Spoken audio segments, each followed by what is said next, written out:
আসসালামু আলাইকুম। আজকে আমরা একটি Samsung double door non inverter fridge check করার জন্য আসছি। কাস্টমার বলেছে নর্মালে নাকি তার ঠান্ডা হচ্ছে না।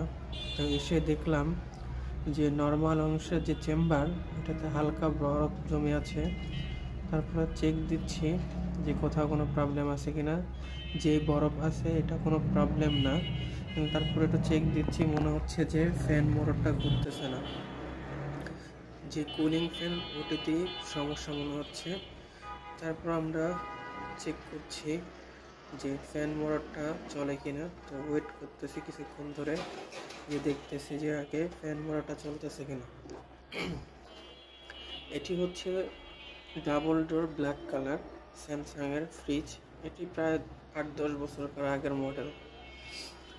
তো এখন মনে হচ্ছে যে ফ্যান